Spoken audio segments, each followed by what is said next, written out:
Olá pessoal, sejam todos bem-vindos de volta ao Cast dos Espíritos, um podcast segundo o Espiritismo. Eu sou o Rodolfo e nós estamos de volta. Demoramos aí, passamos um tempo sem gravar, mas estamos aqui de volta para trazer para vocês conteúdos novos, né, Jussara? Isso aí, meu amigo. E vamos ver hoje se vai ter BO ou não no mundo espiritual. Olha, eu espero que não tenha BO não, porque mediunidade é um mundo à parte. Um mundo cheio de BO não dá. Olá pessoal, tudo bom? Estamos de volta aí para mais um episódio da nossa série sobre mediunidade. Muito bem, muito bem. Muitas perguntas na caixinha, o pessoal interagindo muito. Mediunidade é um tema muito fascinante, chama bastante atenção. Espero que essa série seja proveitosa para todo mundo. Mas antes de passar a bola para o Dayan, que vai guiar o nosso episódio, queria lembrar vocês de dar um pulo lá na nossa página no YouTube. A gente está fazendo o up dos episódios antigos, mas todos os episódios novos saem primeiro por lá, tá bom? Faça a sua inscrição, ative lá o sininho para lembrar de receber o aviso quando os episódios novos saírem. Deixe seus comentários, mande perguntas pra gente também lá no Instagram, @ocastdosespíritos. Vai lá no comentário da descrição do episódio ou no direct, pode mandar uma pergunta. Nós estamos aqui preparando um episódio especial sobre os questionamentos mais legais que apareceram pra gente ao longo desses 2 primeiros anos. Mas hoje a bola tá com o Dayan para falar com a gente sobre diálogo com o mundo espiritual. Vamos lá, Dayan. E hoje nós vamos tratar do seguinte tema: o atendimento dos diversos tipos de espírito nas reuniões mediúnicas. O atendimento em uma reunião mediúnica, queridos ouvintes, consiste basicamente em dialogar com o espírito que se apresenta na mesa. A rigor deve ser uma conversa mesmo, um bate-papo, sem voz impostada, sem autoritarismo, com acolhimento e boa disposição para ouvir, o que sempre é muito importante. Entretanto, a conversa com alguns tipos de espíritos, ela exige um pouco mais de esforço, tanto do médium quanto do dialogador. Certos espíritos, eles acabam exigindo mais paciência, mais atenção, mais compreensão e até mesmo mais sagacidade dos envolvidos, de modo que eles possam perceber o drama íntimo que está se desenvolvendo ali com o comunicante e também a melhor forma de auxiliá-lo, o que, aliás, nem sempre é possível, né? Não podemos nos esquecer ainda que cada espírito é um ser autônomo. Então ele possui as suas experiências, os seus dramas, problemas muito particulares. Portanto, cada caso é um caso sempre. Mas eu separei aqui para o nosso episódio aqueles tipos que eu tenho observado que mais se apresentam nas reuniões que são realizadas lá no SEAC, que é o Centro Espírita onde nós trabalhamos. Então, sendo assim, Jussara, Valdir e Rodolfo, o que o povo quer saber de vocês, grosso modo, é como é servir de medianeiro para certos tipos de espíritos e como vocês avaliam a performance do dialogador nesses atendimentos. Quais os erros, quais são os acertos mais comuns, que orientações vocês poderiam dar?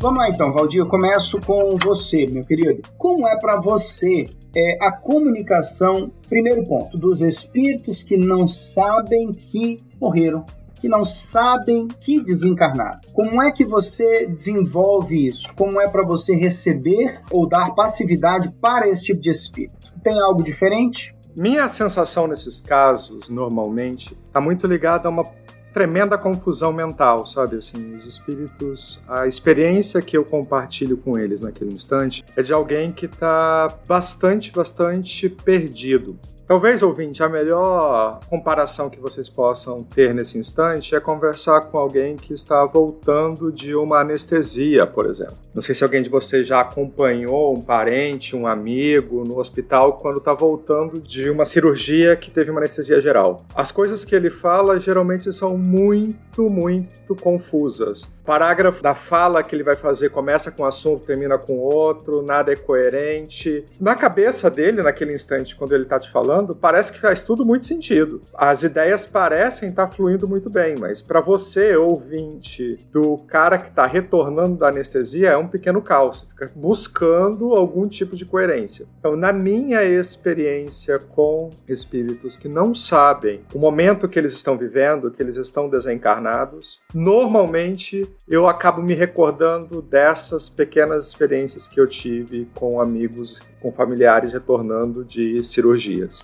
É gente que está com a cabeça confusa e as ideias ficam parecem um fractal, elas não são coerentes umas com as outras. E quando você conversa com ela, que ela toca nesse assunto assim, como é que ela percebe esse tipo de comunicação? Tem alguma diferença para os demais? Sim, a dona Gladys, ela sempre me fala. Não cita as situações específicas, mas ela tenta trazer essa luz aí pra mim, nesse entendimento, sabe? E isso que o Valdir falou é uma coisa bem recorrente, que ela costuma relatar. A confusão mental e também um certo receio. E justamente é no momento em que aquele espírito que não sabe que morreu e está tendo uma primeira vez um contato com o corpo do médium, por assim dizer, né, com o perispírito do médium, parece que nesse momento ele consegue organizar melhor as ideias, se perceber também, mas mesmo assim ainda ficam coisas esparsas, não tem uma linearidade. Vem informações do passado, informações daquele exato momento, imagens diversas dos episódios da vida dele, da vida passada, ou então de outras que ele teve anteriormente. Então, de fato, há muita confusão. Mas também ele não é bobinho, né? Ninguém é bobinho. A gente sempre, querendo ou não, sabe, assim, sente pelo menos a situação que nós estamos. E me parece, então, segundo essas informações, que eles, de certa forma, também se apercebem de que algo não está dentro do roteiro que eles já vinham vivendo enquanto encarnados. E aí eles têm essa sensação receosa de, principalmente, saber o que está acontecendo. Tem alguma coisa diferente, tem uma sensação diferente. Alguns deles já começam a enxergar e ver, tem uma galera aqui reunida. O que está acontecendo? Eu adicionaria no que o Valdir falou a perspectiva também desse receio do novo. Não sei se pode dizer receio do novo, mas um certo receio do que está por vir e que eles não sabem muito bem o que é. É uma sensação semelhante que eu tenho, viu, Sara? É exatamente isso. É um ponto importante acrescentar, porque existe uma mudança. E por mais que você não compreenda ela integralmente, é muito comum que a gente tenha medo de descobrir a verdade, né? E engraçado, o Valdir citou a volta de uma anestesia, né? É muito semelhante mesmo, até num nível mais profundo, porque vamos supor que alguma coisa dê errado durante a cirurgia que você está fazendo enquanto está anestesiado, inconsciente. E você, de fato, desencarne, né, Valdir? Abrir os olhos para essa nova realidade seria, obviamente, algo muito confuso. Mas se você começa a abrir os olhos e não vê do seu lado as pessoas que você estava vendo antes, né? Tipo, um eventual parente que estava no quarto antes de você ir para o centro cirúrgico. Ou se o local tem uma aparência diferente, né? Eu dormi na anestesia num lugar X e tô agora num lugar muito diferente, né? Então é muito comum encontrar essa relutância, Daiane. Um medo mesmo, né? De que alguma coisa tenha mudado, digamos assim, demais. E isso causa muita dor, né? Exige dos médiuns e das médiuns uma sensibilidade muito grande, né? Para poder oferecer uma oportunidade de diálogo sem atropelos, sem passar nenhum tipo de sensação para o espírito que possa ser para ele um choque, né? Nesse ponto que vocês estão comentando, eu acho que tem um outro corte, uma outra perspectiva relevante para o ouvinte refletir. A literatura e a experiência nas reuniões mediúnicas apontam que parece haver dois locais muito diferentes para esses primeiros momentos após a morte, né, após a desencarnação. Alguns espíritos relatam continuarem uma vida muito parecida com a vida material que eles tinham aqui na Terra. Então, vão para casa, se sentem perdidos ou ignorados em casa, se sentem ignorados no próprio hospital, se veem ainda às voltas com o eventual ambiente onde ele sofreu o acidente que o veio a proporcionar a desencarnação. Então, alguns espíritos estão ainda muito envolvidos com esse nosso ambiente material. Outros acabam manifestando uma narrativa muito diferente, de estarem nisso que o Rodolfo está falando, num ambiente muito diferente daqueles que eles conheciam. Então eles acabam vendo, eu estou numa cidade muito diferente, numa instituição muito diferente, cercado de pessoas que eu nunca vi, numa roda... Você foi internado num pronto-socorro da sua cidade e acordou no hospital bonitão, né? Tipo, fui pra Suécia de uma hora pra outra. Né? Dizer, opa, tem algo errado. Essas coisas acontecem parecem sim, essas duas narrativas que parecem conflitantes se manifestam, e eu confesso que nunca tive oportunidade de perguntar para os espíritos, e nenhum deles nunca me contou, por que é que alguns ficam mais, digamos, vinculados a esse dia a dia material que a gente tem. Aliás, a primeira narrativa escrita espiritual que eu conheço sobre isso está na Revista Espírita, em que um parente de uma das médiuns do grupo do Kardec morre no interior da França e resolve ir visitar a médium em Paris. E aí ele conta que ele teve um maior trabalho para conseguir uma carruagem, para ir até a estação, para comprar o bilhete, para embarcar no trem, para chegar em Paris. Ele narra toda a saga dele. E é uma história bem curiosa, assim, que Kardec passa um bom tempo narrando essa história, durante uns 2 ou 3 meses. Tem também a história a narrativa, né, na verdade, daqueles que dizem, eu fui parar num lugar que eu não tenho ideia do que é, as pessoas são muito estranhas, o ambiente é muito estranho. Então, ouvinte, ao se deparar com uma conversa com alguém que morreu, acho que ouvir aquilo que o Leandro estava falando, ouvir mais e ser muito sensível, muito delicado naquilo que você vai dar como resposta, porque é natural que as ideias dele sejam confusas, é natural que a percepção dele da realidade naquele instante seja muito truncada. Vocês três falaram uma coisa que me chamou a atenção. Todos três usaram a palavra confusão para descrever esse estado mental dos espíritos. Eu quero só saber o seguinte: essa confusão que vocês percebem é aquela perturbação da morte de que fala o Kardec ou é uma outra coisa? Ele usou a palavra perturbação para se referir a esse conjunto de fenômenos, esse conjunto de estados mentais em que o indivíduo está ali, né, como a gente diria melhor hoje, né, confuso, né? Hoje em dia a gente não usaria muito a palavra perturbado para se referir a alguém que está apenas com dificuldade para se situar, né? Claro, a escala eu diria que é quase infinita, né? Cada um de nós vai reagir conforme o estado mental que alimentava antes. Portanto, alguns mais desesperados, outros mais tranquilos e por aí vai. Não vejo muito motivo para brigar com a semântica, né? Tá bom, o Kardec só quis dizer que a pessoa não mantinha uma real consciência do seu presente. E isso podia variar muito. Eu acho que no maior caso, Jussara, pelo menos que eu me lembre, essa semana teve de novo um caso no centro. Os maiores casos são de pessoas com muita dor mesmo, deslocadas, né? Com um sentimento de deslocamento e chamando por familiares ou, né? Uma pessoa ou outra, falou, cadê meu filho? Onde é que tá meu irmão que tava do meu lado, sabe? Então, eu acho que na maioria, esse conjunto de efeitos mentais é algo mais comum do que a gente imagina, por isso que a gente usou uma comparação, o Valdir fez uma comparação feliz, que é a comparação com acordar de uma anestesia, né? Porque se você tiver um hospital grande, um ambulatório, um local lá do pós-cirúrgico, né, com 20 pessoas, você vai ver que cada um vai levantar de um jeito diferente, né? Isso pode ter a ver com um monte de outros fatores, mas acho que é uma analogia válida. Que existe graus diferenciados, né? Então eu não sei exatamente se Kardec se referia a toda essa escala enorme, ou então era só aquele princípio, né? Aquele início, o momento que tu desencarna, por mais que tu esteja preparada, tenha conhecimento, tenha sido um desencarne tranquilo, enfim, você inevitavelmente vai ficar um pouco perdidinha, como alguém que está acordando, alguém saindo de como o Valdir falou, de uma anestesia, que não precisa de ser de uma cirurgia, pode ser de uma endoscopia. Né? Que é um negocinho mais leve. Então, assim... Vai listar aí, Jussara, as últimas 300 vezes em que você fez um examezinho que teve que acordar. Eu posso falar de cirurgia, eu posso falar e eu não me dei bem.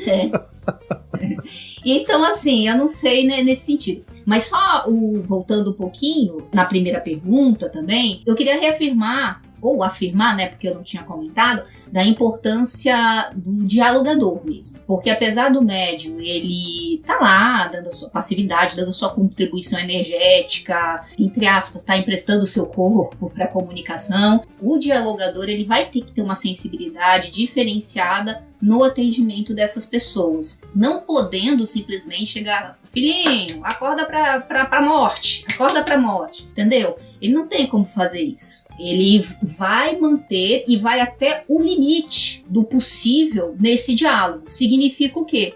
Às vezes vai haver um atendimento em que o dialogador não vai dizer e não vai deixar nem assim no ar que aquele espírito desencarnou. Algo como, né, acompanha a pessoa que tá aí, aceita a ajuda que tá te sendo oferecida, né? Isso, tem um médico aqui. Mas ele vai achando que tá no hospital mesmo, né? Tá. Entendeu? Nem vai deixar no ar que o gato subiu no telhado, né? Nem vai. Tinha essa vontade aí. Melhorou, né, Jussara? Ou melhorou. Não, mas é bom lembrar isso. A pergunta do Dayan foi bem neutra. Espíritos que não sabem que desencarnaram podem ser pessoas que desencarnaram com profunda dor, sofrimento e ódio, ou que simplesmente só não sabem, mas desencarnaram bem, né? Pode ser o caso de uma pessoa, por exemplo, idosa, que não convivia com a ideia de sobreviver à morte, e a morte, o desencarne pra ela foi algo muito natural, e falou, não tem nada do outro lado, e ela vai abrir o olho de novo. Fala, mas já acabou, né? O que tá acontecendo? Não, calma. A senhora precisa de um pouquinho mais de tempo, entendeu? E pra ele não vai ser doloroso, nem sofrido, só vai ser confuso, entendeu? Sim. Só vai ser literalmente confuso. E aí o diálogo não precisa chegar, tá na hora da senhora acordar, porque, né? Vamos lá. Já tá perturbando demais aqui, a gente tá tendo trabalho com a senhora. Não, né? Concordo com você. Lembra do filme O Sexto Sentido? O médico vai até o fim do filme sem saber, né? Era uma pessoa boa. Ele era uma pessoa boa, ele não estava em sofrimento grave, né? Ele, claro, não saber do seu estado real é motivo de um probleminha, né? Mas não dá pra dizer, cara, não, a pessoa não é má, nem todo mundo tá vivendo um sofrimento terrível, né? Uma coisa importante de dizer pro ouvinte, né, Dayan? Conviver com a ideia de que a vida continua é importante pra todo mundo. A gente não tá falando de ser um crente espírita, né? Porque, afinal de contas, o espiritismo é um fenômeno pra, sei lá, 0, não sei quanto da humanidade. O importante mesmo são as pessoas conviverem com a possibilidade mental de o corpo morrer e ela continuar viva, né? Isso vai ajudar o espírito a se situar, mas aí eu acho que devolve pra você no Livro dos Espíritos, a gente já falou disso em outros episódios, né? Ouvindo vocês aqui, a gente aprende e nos estudos mediúnicos que nós não devemos de supetão, né, como a Jussara colocou, dizer que o espírito está morto. Mas ir na conversa, levando a entender, né, que ele não está mais entre os encarnados. Então, pelo que vocês me colocaram, essa seria realmente uma técnica mais adequado, porque nós não pioraríamos, vamos dizer assim, esse estado já de confusão. O espírito, então, ele desconfia que algo está errado, ele não tem a certeza disso, mas ele pode estar, inclusive, desconfiado, mas tem todo esse temor de saber dessa realidade. Então, o melhor trato seria esse mesmo, fazer com que ele chegue a essa conclusão e não simplesmente jogar para cima dele, né? Acorda para a morte.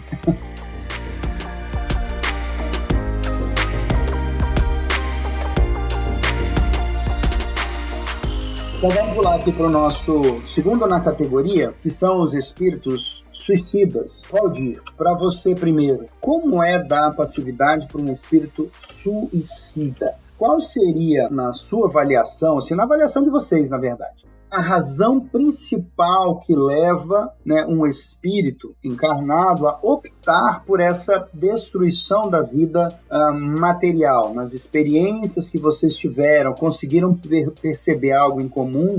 Ou cada indivíduo tem a sua razão, o seu modo, enfim?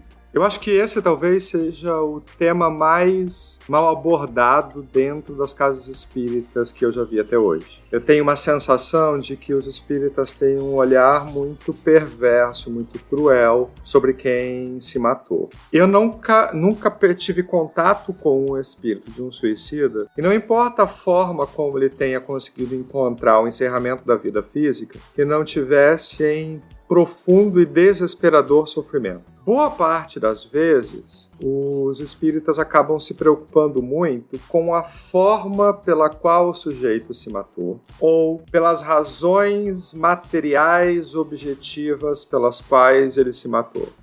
Porque foi abandonado no altar, como está num livro espírita que eu estava lendo hoje, ou porque está diante de uma falência, ou está vivendo um quadro de depressão, etc. Eu tenho a sensação de que nas casas espíritas, quando os espíritas se aproximam do assunto suicídio, eles tendem a querer julgar de forma objetiva as circunstâncias de vida de quem se matou. E o interessante é que na minha posição na reunião mediúnica, tudo isso ganha um interesse muito terciário, muito quaternário, sabe? O espírito que chega ali naquele instante, ele está num nível de sofrimento e de dor por si, que é imenso. Não importa o meu julgamento ou o do dialogador se acha que as razões pelas quais ele se matou são frívolas, justas ou não. No fim das contas, o que levou ele até lá é um problema dele com a divindade, né? Ali, quando ele está se manifestando, o que o médium e o que os envolvidos na reunião mediúnica têm à sua frente é alguém que está provavelmente passando por um momento de dor que é muito difícil de ser apreciado para quem não está em intimidade com aquele espírito no instante e que demanda do dialogador, em grande parte, um nível extra de empatia. Que talvez o essencial seja nisso, ou seja, a empatia. O dialogador precisa superar as suas próprias opiniões morais sobre o fato que aconteceu ali para tentar amenizar uma ferida exposta que está aberta para ele ali junto do médium. Esse é um tema muito duro, né? Vamos fazer algumas observações bem rapidinho antes, né? O Valdir fez algumas, vou só completar. Atenção, todo mundo que está nos ouvindo. O Espiritismo tem uma tradição ruim com relação ao tema suicídio, tá? Eu não vou nem falar do estigma criado pela cultura espírita em torno, por exemplo, de pessoas com deficiência, autistas e etc, né? Infelizmente você encontra muito vídeo no YouTube sobre grandes pregadores espíritas associando o que eles pensam ser um problema com o suicídio, né? E isso é estigmatizante, isso é terrível. O que a gente sabe, o que o Espiritismo nos ensina sobre o suicídio, que passa a ser um tema de relevo para o atendimento mediúnico, é o fato de que as pessoas que atentaram contra a própria existência física, né, desencarnam sem se livrar desse sentimento. E como ela continua ou desejando a morte que não veio, né, ou muito vinculada de modo muito forte ao sofrimento que a levou ao desespero, então esses espíritos, normalmente, né, eles fazem parte de grupos cujo atendimento acaba sendo um pouco mais complexo. Mas aí eu fecho com o Valdir. Para começar, e mais importante que tudo, mais complexo por quê? Porque exige mais empatia, né? Que exige menos julgamento, exige mais compreensão, exige mais amor, né? Porque essa pessoa, o espírito é gente, né? Essa pessoa já foi levada a um ato de desespero por causa de muito sofrimento, né? E ela continua experimentando. A causa não foi embora desse sofrimento. Então, o único jeito de lidar com um sofrimento muito grande, quando você se propõe a ajudar, é, para começar, não aumentar o sofrimento da pessoa, né? Ser caridoso num sentido de empatia mesmo, né? Tentar compreender ao máximo, né? Os dialogadores precisam de muita compreensão. O papel do médium, é engraçado a gente dizer isso, né, Valdir, porque as pessoas ficam pensando, tá, se o seu papel é ser passivo ou passiva, de que adianta para o médium que tá incorporado ser empático? De que adianta para o médium que está incorporado ser compreensivo? Mas importa muito, afinal, é um fenômeno mental de compartilhamento, né, do seu psiquismo. Então, você médium é a primeira impressão que esse espírito vai ter. O dialogador é a segunda, entendeu? A equipe espiritual em volta a terceira. O pessoal da sustentação a quarta.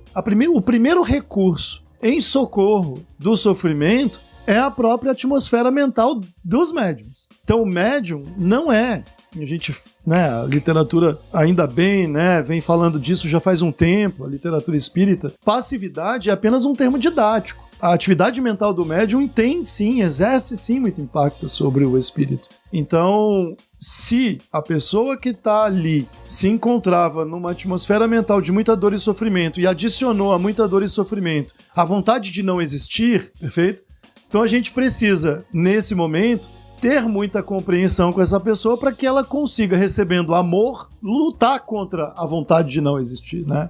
Para que o dialogador tenha uma chance. Então, são atendimentos complexos, eles exigem muito, porque eles exigem muito da nossa capacidade moral de sentir afeto por uma pessoa que está precisando, entendeu? Ah, o pessoal fica assim, fisicamente, alguém que se enforcou, alguém que se deu um tiro, tem muito misticismo em torno disso, né? Não é o mais importante. Justamente isso, é mais uma postura mesmo de empatia profunda que a gente deve ter, porque no final das contas, pouco importa como essa fixação, sabe, pela morte, ó, como é que se matou, porque de como ele se matou vai dizer como vai ser a próxima vida. Porque a gente sabe que tem espíritas que fazem esse tipo de avaliação ridícula. É muito provável que a maioria, né? É ridícula. Então, assim, cara, chega. Esse tipo de pergunta, esse tipo de pensamento não cabe dentro de um diálogo que se pretende ser um diálogo de amorosidade, né? Uma conversa, uma fala que seja positiva para aquele espírito. O ponto ali é o quê? Naquele momento é necessário um tratamento. De uma forma mais rápida possível, aquele espírito ele possa se recompor e aí passar a reescrever ou a escrever a sua vida. É dali para frente, tá? Então, naquele momento, eu acho que é a empatia. Como aconteceu, o porquê aconteceu, só se o espírito quiser falar. Porque ele às vezes quer falar. Ele quer que o outro entenda o que levou a cometer esse ato, que muitas vezes, até mesmo para ele, é vergonhoso, né? Porque dentro de uma cultura... Sim, como se ele estivesse tentando se justificar, se abrir, Isso, porque né? numa cultura profundamente religiosa, onde a culpa permeia tudo, onde o pecado permeia tudo, até mesmo ele ter cometido o ato máximo do pecado, que é o tirar a sua própria vida, ele tem vergonha de falar isso. Então tem que ter essa escuta empática para você também ter uma fala empática. Eu acho que eu teria um outro ponto que eu gostei muito quando o Rodolfo falou sobre essa importância do médium não ser uma primeira barreira para o espírito. Afinal de contas, o sujeito já está sofrendo e ele vai ali expor as suas dores ou a sua dor mais intensa no momento. O que geralmente me deixa muito curioso é como os doutrinadores frequentemente têm dificuldade para encerrar ou pelo menos não encerrar, mas quebrar o círculo mental em que aquele espírito se encontra naquele instante. Eu tenho a sensação de que, como o sujeito que acabou de se matar, ou que se matou há algum tempo e ainda está vivendo o drama mental, o sofrimento, a dor, a intensidade emocional, etc., ele meio que entra num looping, numa repetição mental. Ele fica dentro de um círculo vivendo e revivendo a dor, seja da desencarnação, seja que levou ele até a desencarnação, seja as consequências do que foi,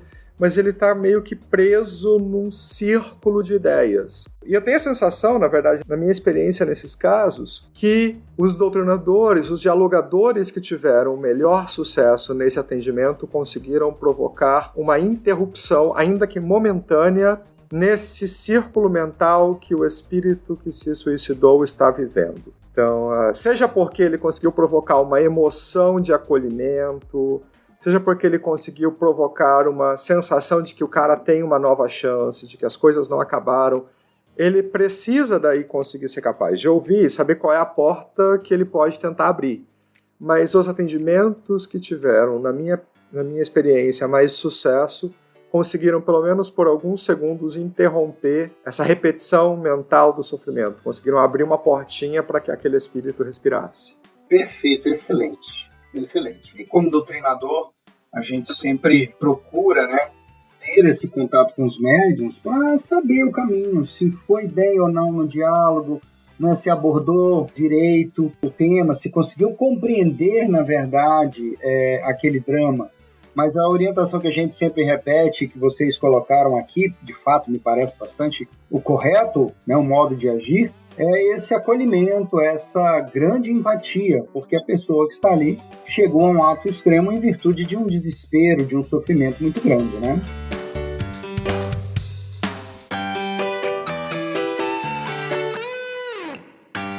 Vamos dar andada aqui, vamos caminhar com aqui os nossos tipos. Chegamos então àqueles que nós não, né, mas desde a Igreja Católica são denominados aí de demônios, o Espiritismo usa algumas nomenclaturas como dragões, chefes de falange, enfim. São aqueles espíritos, queridos ouvintes, que são, na reunião mediúnica, mais ruidosos, eles são mais violentos, eles ameaçam bastante quando eles chegam no ambiente. Como é receber esses espíritos? Eu imagino que sejam, desses tipos que nós falamos agora, os mais desgastantes para o médium, né? E os que podem deixar, talvez, as suas impressões por mais tempo. Essa percepção, ela é correta? Aqui o espiritismo, como todas as outras religiões tradicionais, né? Porque o espiritismo não deveria, mas acabou se transformando numa religião tradicional, pelo menos na maior parte dos casos. Aqui é um terreno cheio, repleto para todo tipo de fabulação, né? E assim, tirando isso, eu acho que existem algumas dúvidas honestas, muitas dúvidas aqui de boa fé mesmo, sabe, Dayana? Por exemplo, para os médiuns, a gente sente em determinados momentos, e é até difícil de explicar, a gente sente que é o momento de dar mais espaço para o espírito comunicante. Você meio que percebe que para que aquele atendimento chegue a bom termo, né, que dê certo, tá na hora de dar uma liberada ali. Você libera a linguagem, né, então você fala mais alto, fala mais, enfim, né, solta termos que, na minha impressão, falando de uma experiência puramente empírica, individual, né, a minha impressão eu costumo chamar de taxa de sincronização, né, como nos animes japoneses. É como se a taxa de sincronização entre a mente do espírito comunicante, a minha, e o exercício do próprio fenômeno melhorasse. Mas isso é muito intuitivo, isso depende muito da assistência espiritual também, né? Há casos em que, para uma pessoa que está olhando de fora, o fenômeno vai ser tudo isso que você disse. A manifestação será mais ruidosa. Uma pessoa olhando de fora que não conhece o espiritismo ia pensar que a gente era um bando de loucos, né? Isso porque no nosso caso, nós somos uma equipe treinada para não deixar que isso ultrapasse certos limites, né? Daí a gente faz a reunião todo mundo sentado, né? Não precisa ser mesa de madeira nem cadeira de madeira, pode ser de plástico, mas enfim, faz todo mundo sentado. A gente tem um processo de educação da mediunidade para que esses transes não saiam do controle, portanto, inclusive não sair do controle significa não ficar estapeando as mesas, não chutar nada, não jogar nada para cima, coisa do gênero, né? Eu penso que esse aqui é um dos casos em que o processo de educação é mais urgente e eu vejo como muito importante a continuidade do estudo. Então assim, eu fiz o estudo quando eu estava lá no comecinho faz 20 anos. Não, o estudo tem que ser uma coisa contínua, porque esse é um fenômeno muito intuitivo, né? Mas o conhecimento vem em teu socorro, né? O conhecimento acaba funcionando como intuição. Ele fica guardadinho lá num canto, né? E na hora que você precisa, você vê, olha, será que eu preciso mesmo agitar os braços, fazer um gesto? Às vezes o que eu sinto vontade é de mostrar. Vou dar um exemplo, né? Tem um espírito mais agressivo, eu mando no mundo, vou acabar com vocês, vou tocar fogo em Roma, né? Só que a maior parte desses espíritos são espíritos com muita dor e muito sofrimento também. E a maior parte deles guarda marcas dessa dor e desse sofrimento, né? Às vezes, inclusive, alguma transformação no corpo, até alguma ferida que nunca fechou. Então, às vezes, você percebe e aí, de repente, o diálogo está avançando e você percebe que ele tem uma ferida aberta, né? Que ele tem algo nas mãos, e aí você faz algum gesto indicativo para o dialogador ter uma noção, nossa, o espírito está nesse ou naquele estado, né? É um tipo de trabalho que precisa ser alvo de revisão o tempo inteiro, eu acho. Eu acho que também aqui vai no nível de gradação, sabe? Como diz Dona Gladys, né? O Senhor capacita cada um de nós com um serviço específico. E tem pessoas que são médios capacitados. Essa é a introdução para alguém aí vai dizer que ele naturalmente é especialista em incorporar demônio. Não, calma, não é nada disso. Dona Gladys não é assim, tá? Dona Gladys não é assim. O que eu quero dizer com isso é o seguinte: existem de fato, cada médium, eu acho que ele tem uma propensão a se sincronizar. Você gosta mais dessa palavra, né, Rodolfo? A taxa de sincronização. Taxa de sincronização. E sincronização com alguns espíritos. A gente vê isso, pelo menos, a gente via no dia a dia no SEAC. Alguns médiuns que eles conseguiam manifestar de melhor forma, de uma forma mais livre e que ajudasse um pouco mais o dialogador quando o espírito era um pouco doente, ou então o espírito ele estava apenas desolado. Você via que em determinada pessoa ou em determinado médium, isso fluía de uma forma melhor. Não porque ele é mais capacitado para isso ou para aquilo, é porque a sincronização foi melhor daquele jeito. Tá? É só para fazer essa parte nesse sentido da sincronização. Mas voltando à questão dos demônios, chefes, falanges, esses espíritos mais complicados, de fato, esses bebês aí, eles são... É uma graduação que existe, né? Que vai desde o que o Rodolfo falou, mais violento, e eu, assim, até me atrevo a dizer que esses mais violentos, eles são até mais fáceis de você estabelecer posteriormente o diálogo, porque normalmente eles têm essa ferida emocional aberta, e que com o tempo e mantendo um diálogo que às vezes não vai ser na primeira vez, vai ser um diálogo que vai se repetir em várias sessões, né, que vão ocorrer, ele vai se expondo cada vez mais, e aí o dialogador ele vai conseguir perceber isso de uma forma mais clara e poder, entre aspas, tá, atacar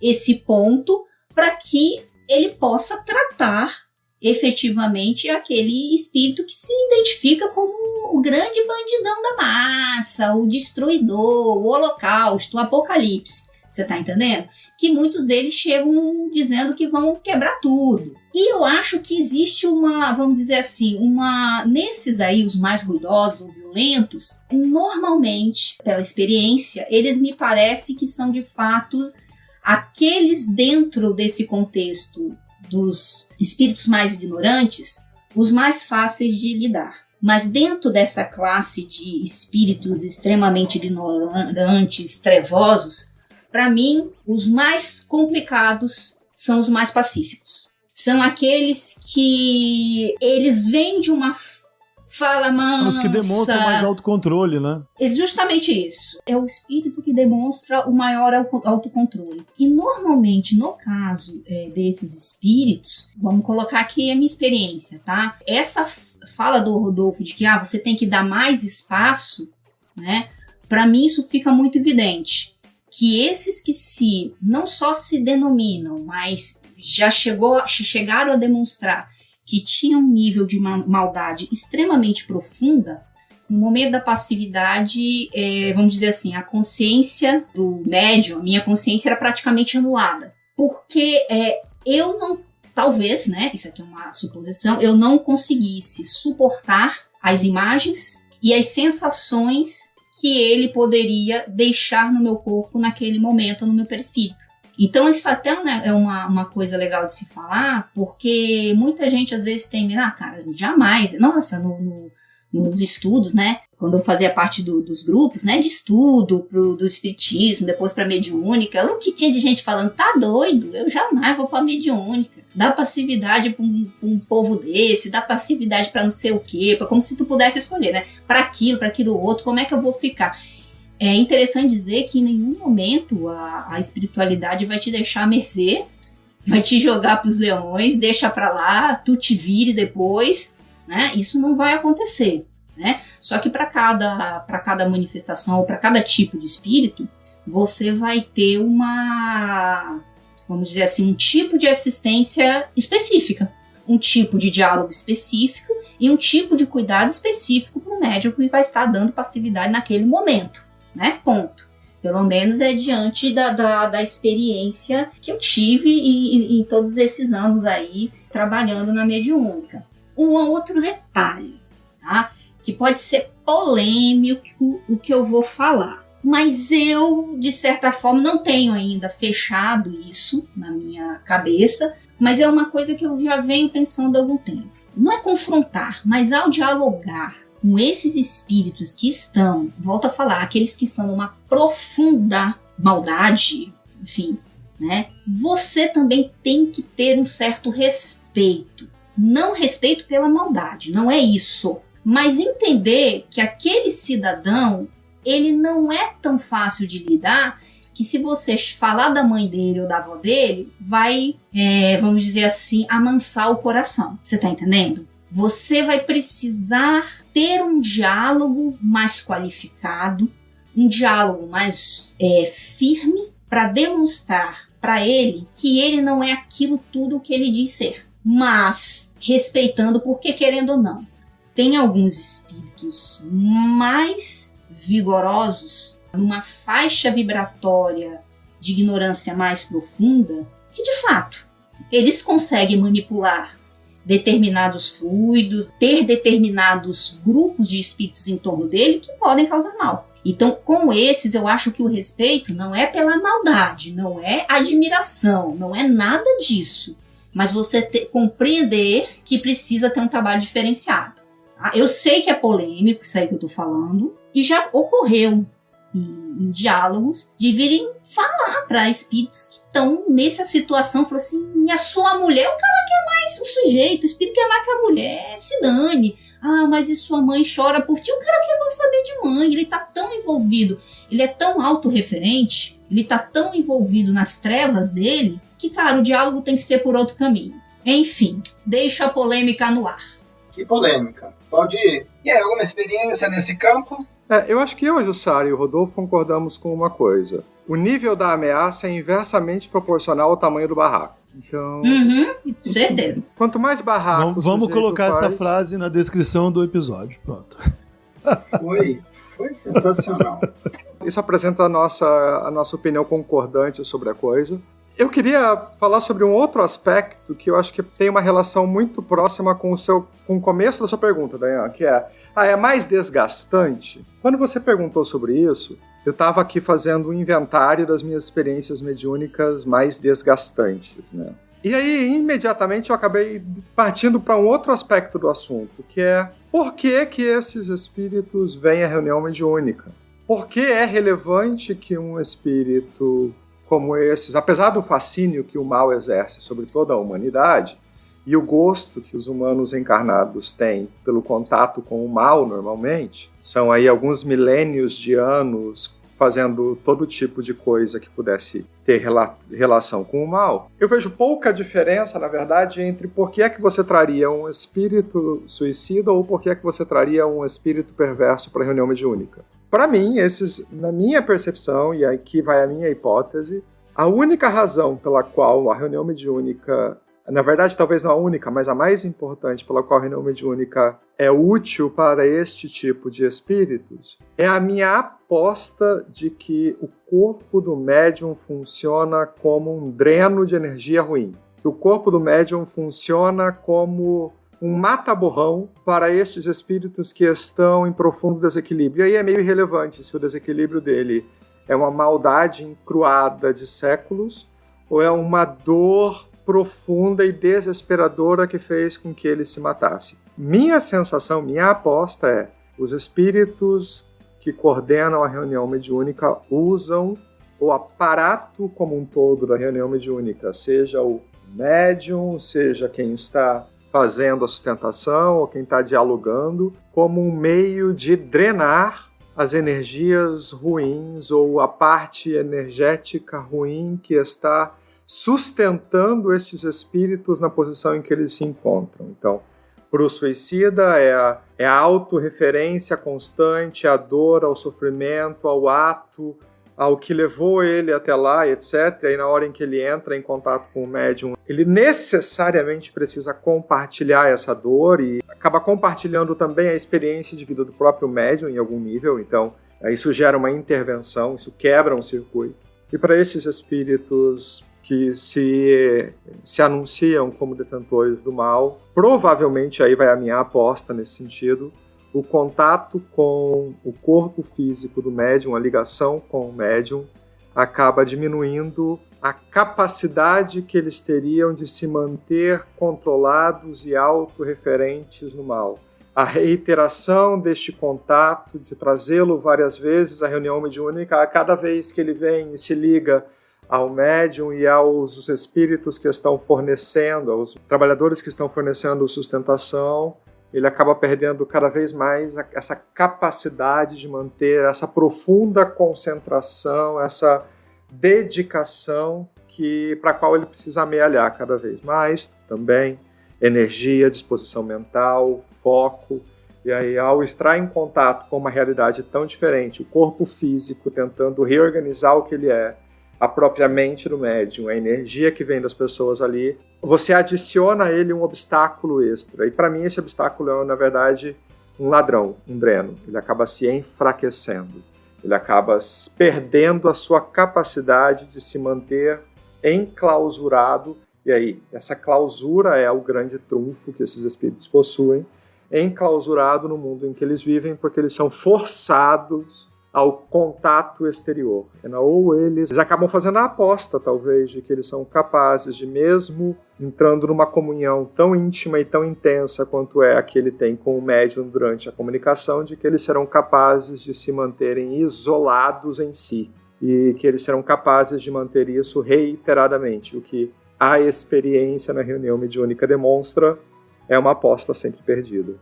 Val, achei muito interessante isso que tu falou, porque eu também penso isso, que justamente esse contato tem esse efeito, só que é interessante pensar, é necessário um instrumento, o contato, só que o efeito para cada uma das situações vai ser diferente, porque no caso do suicida, me parece que ele começa a organizar a mente. Nos espíritos que são ligados às trevas, ele na verdade desorganiza a mente trevosa. É um contato único, contato com o corpo, com o perispírito do médium, mas que os efeitos, a produção, vamos dizer assim, o medicamento vai ter efeitos diferentes.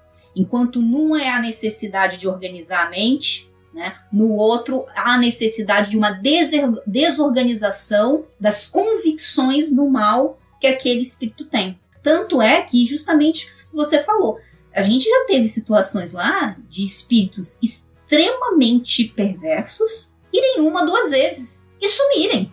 Eu aposto, como você, que sumiram não porque agora resolveram fazer o bem, mas porque perceberam que talvez não iam conseguir dar conta de continuar com uma organização mental focada apenas na perversidade deles. Alguma coisa estava desestruturando aquela linha de pensamento no mal, e que alguma outra coisa viria. Porque, gente, é muito interessante, né, como é que as coisas acontecem. Da mesma forma que a gente, enquanto espírito, vibrando em faixas superiores ou melhores, se a gente começa a desenvolver um certo pensamento diferente, mais vinculado a questões mais baixas, enfim, a gente abre brechas, me parece que da mesma forma que eles. Se eles abrirem a brecha para pensar em alguma coisa que é boa, o bem consegue abrir uma fenda ali que daí não consegue ser fechada depois, né? E talvez esse seja um medo grande que eles tenham.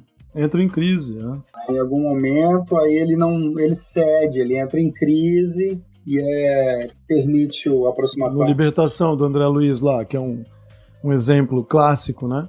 O cara tá trocentos anos lá bancando o chefe da Orcrim ali do lugar, né? Da organização criminosa. Mas aí nota um tédio. Um filete de tédio mental. E esse filete de tédio mental é a brecha para conseguir fazer o indivíduo se incomodar com o trabalho espiritual que está sendo feito. E aí, quando ele entra em contato com a superfície, ele nem é metafórico, né? As coisas começam a mudar.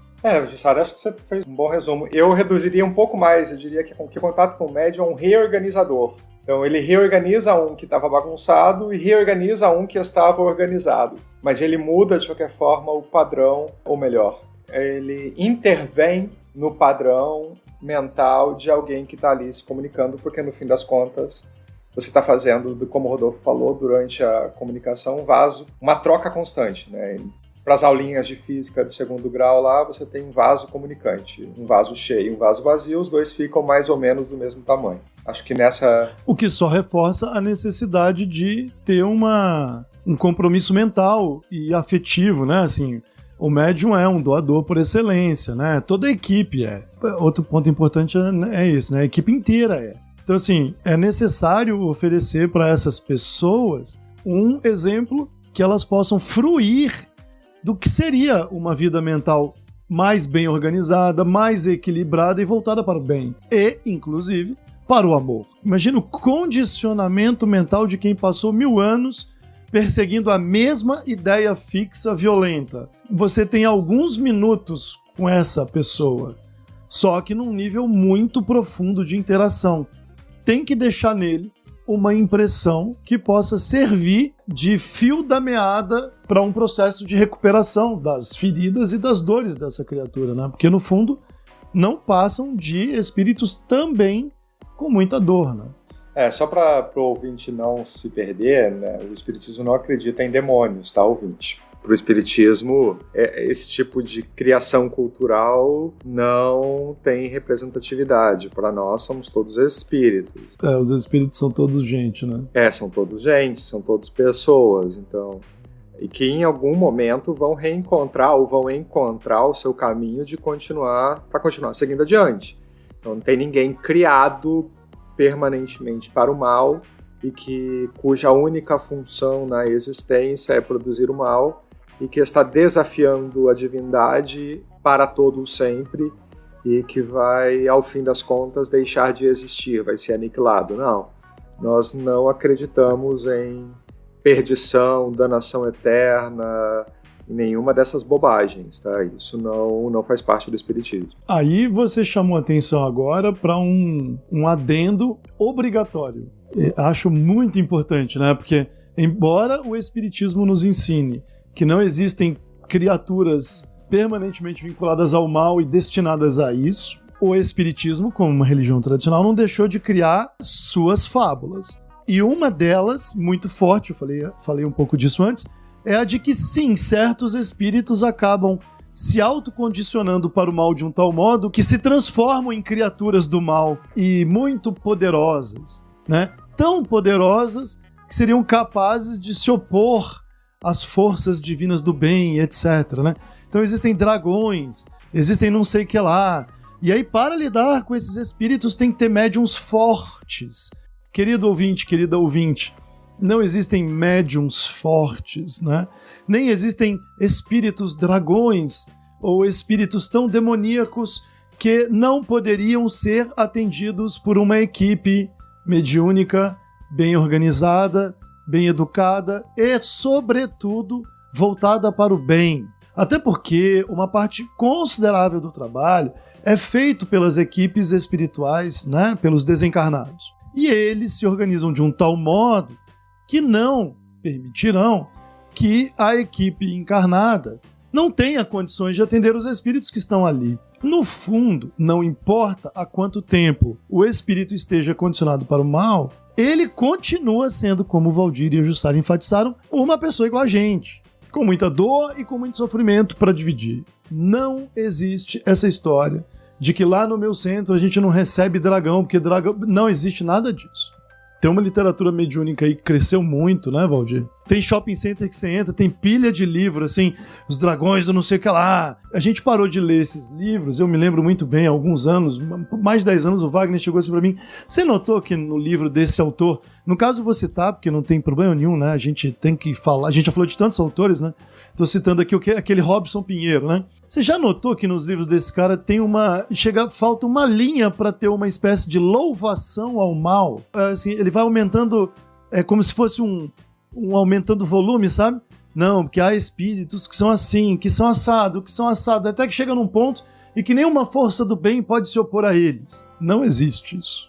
A educação de uma boa equipe mediúnica, quando começa pela vontade honesta de fazer o bem, e tem por base o estudo sério e uma preocupação de aprender sempre, esta equipe será progressivamente inserida em atividades de intercâmbio que irão corresponder às suas capacidades.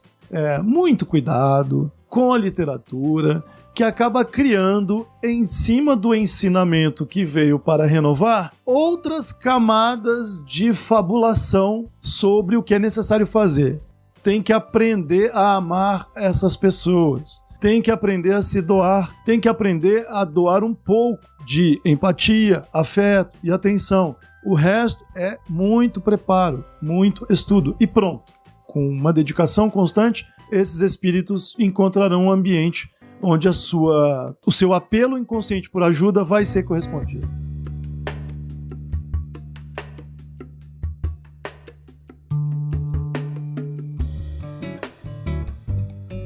Chegando aqui ao final do nosso episódio, nós sabemos que os espíritos não são espíritas. Eles possuem diversas religiões, em regra, né? Cada um mantém aquela que tinha quando estava encarnado, assim como há aqueles que não possuem religião nenhuma, mas todo mundo desencarna. Como vocês percebem, se é que percebem, a impressão desses espíritos diante de uma realidade após a morte que pode não corresponder às expectativas que eles tinham quando encarnaram? Em resumo, qual é o sentimento que vocês mais identificam nesses espíritos quando eles deparam uma realidade diferente da que eles conceberam? Negação. Valdir, eu não sei se é negação. Você sabe o que eu acho? Assim, eu acho que a maioria sabe de tudo. Existe o fato e existe a percepção do fato. E tu encaixa da forma que tu quer, entendeu? Então, assim, pra mim, todas as vezes que isso aconteceu, sempre me pareceu que os não religiosos são os melhor adaptáveis. Ah, sim. Porque estavam abertos a qualquer coisa. Porque a gente também tem aquele problema, não religiosos, eu não estou dizendo de... Vou usar até a terminologia incorreta, né? Materialista, não sei se seria isso. Aquela pessoa que morreu, acabou. Não é isso, é aquele cara que, olha, tô vivendo a minha vida, se tiver vida após a morte, beleza, se não tiver, show, entendeu? Não tá preocupado com as questões da espiritualidade. Pretende ser só uma pessoa ética, uma pessoa moralmente correta. Então, quando se depara, depois do desencarne, com uma realidade... o cara vai lá e se adapta, entendeu? O espírito vai lá e se adapta. O problema e isso é para espírita também, é uma religião, tem dogmas, tem posições que muitas vezes deveria ser aberta, mas é fechada. E aí você chega e desencarna, e aí você não tem lá o lar do André Luiz, que muita gente quer ir para lá. Você tem outras coisas. Mas aí o que a mente humana faz, o que a mente do espírito faz, ela adequa isso daí à realidade que ela quer, o objeto ao que ela quer. Então, por exemplo, o cara que, sei lá, acredita que é o juízo final, de repente ele desencarnou e vai dizer, não, isso aqui a gente já tá no juízo final, já tá, os mortos já estão chegando, só que o pessoal lá na Terra, os religiosos, falavam que ia ser só um dia, ia ser bem rápido, mas não é bem assim, né? Mas tá chegando. Ou então o cara que achava que ia dormir, ele acha que continua dormindo e sonhando, que aquilo é só um sonho. Então, às vezes eu acho assim que eles adaptam, né? Adequam o fato a um tipo de religião de cada um. E o que eu tenho visto é que aqueles não religiosos são os que melhor vão se adaptando. Não sei, pode ser que para vocês a experiência tenha sido outra, o que vocês tenham visualizado seja de forma diferente, né? Mas... eu tive pouco contato, por exemplo, com religiosos que deram certo.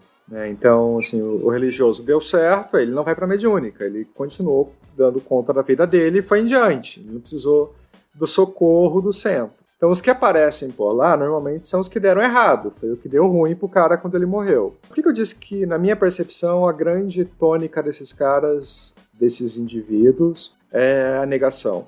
Geralmente, os religiosos que eu encontro lá, é o tipo de religioso que tem pretensão universalista. É o cara que descreve ou descrevia um modo único e necessário de ser da existência, seja moral, seja o mundo, o céu, o que for. E aí ele desencarna e ele chega lá na reunião mediúnica e ele precisa se deparar com, como estava falando, um fato que não é adequado à descrição universalista que ele defendeu a vida inteira. Então ele vai continuar batendo na tecla de que aquilo ali...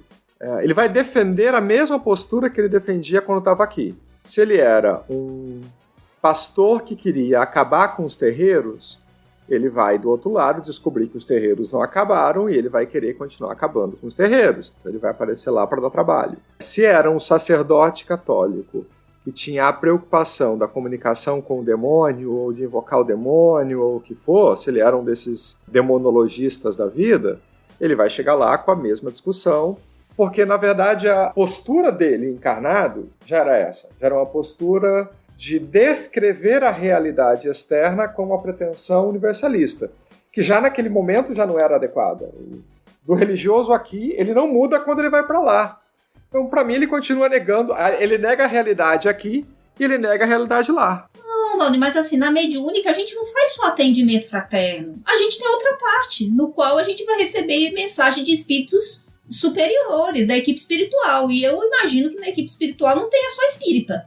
É que eu não sei o que eles são quando eles aparecem. Entendeu? Rodolfo, você que conversa com o Entendeu? povo sempre. Beleza, mas não, calma, já apareceu alguns ali, cara, tô vestido assim, gostei de me vestir assim, então tem como você identificar, porque na Terra grupos religiosos tinham esse tipo de vestido, tinham um tipo de roupa. Entendeu? Então, assim, não é só o problemático. Eu também acho que quem tá de boa, o religioso que está de boa, querendo ou não, ele também tá adequando, quando vai lá das considerações, a equipe espiritual vai dar lá as considerações dela pra gente, ela também tá dando considerações da percepção do fato. Do que, de repente, se é um grupo religioso ali, eclético, eles estão dando percepções do fato que eles estão encontrando no plano espiritual, é só isso. Que é só para deixar claro que a gente também, numa reunião mediúnica, a gente não recebe só problema. A gente tem também a orientação, a gente tem a parte legalzona, né, que a gente, né? Então, assim, nessa parte legalzona, quem são esses espíritos que vão lá falar com a gente? Né? Quem são eles? A gente, beleza, eles não chegam dizendo, olha, eu sou um padre católico, eu sou não sei o quê. Muitas das vezes não é isso que acontece. Mas nós conseguimos, pelo menos, perceber ali a tendência religiosa, se eles tinham. Ou quando eles não eram nem religiosos quando estavam encarnados. E não pode esquecer o seguinte também, a identidade dos espíritos que procuram um determinado grupo encarnado tem muito a ver com a identidade do grupo encarnado também, né? Até porque você precisa de sintonia. Então, se o grupo encarnado tem mais familiaridade com uma tradição religiosa, naturalmente ele irá atrair a simpatia de espíritos bons desencarnados de uma tradição parecida. Entendeu, Júlio? Então, assim, eu não vejo o nosso grupo muito vinculado a isso, não. A maior parte dos espíritos que aparecem pra gente e que talvez mantivessem suas crenças religiosas do outro lado, não jogam no time da demonstração ostensiva, né?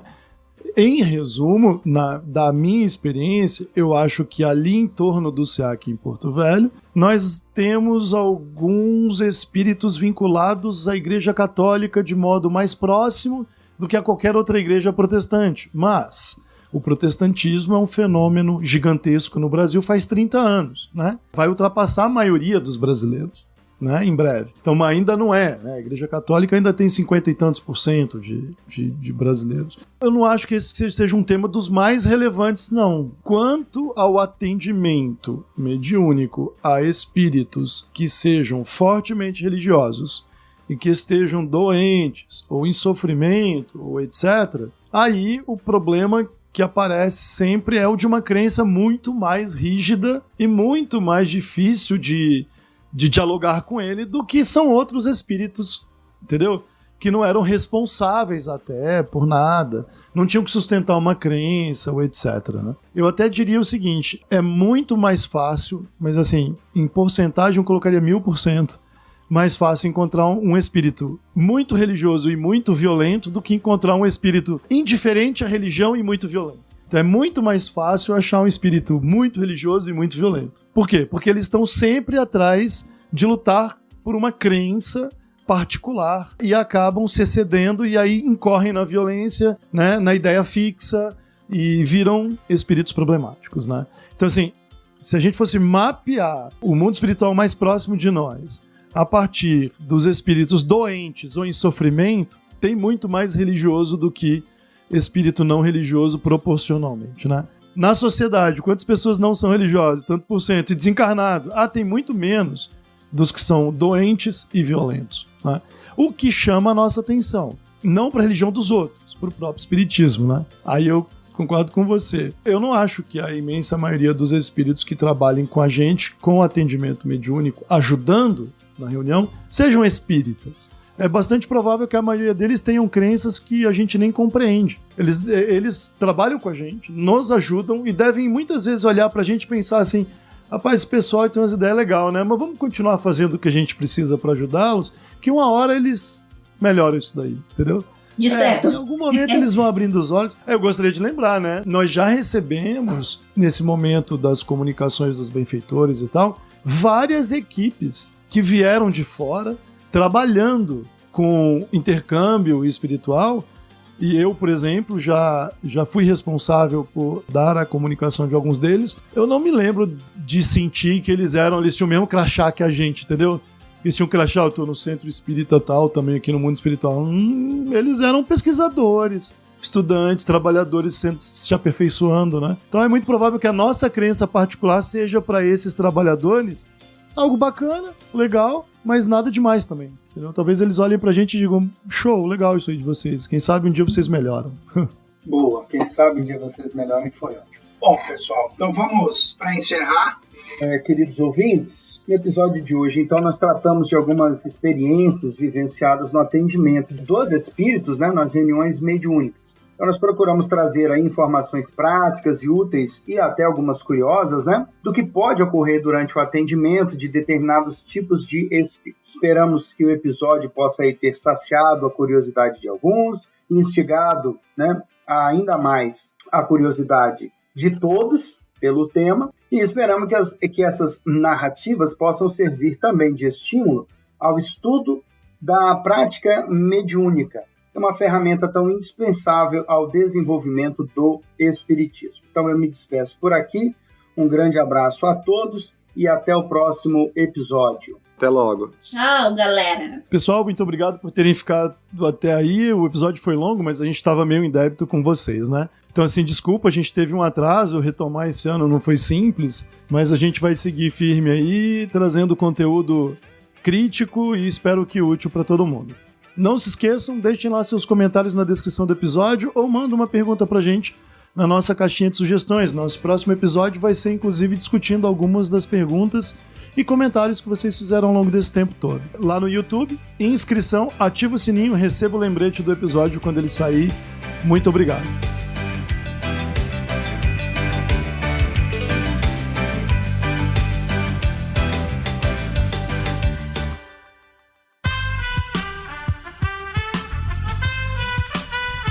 Esse podcast foi editado por Aerolitos Edição Inteligente.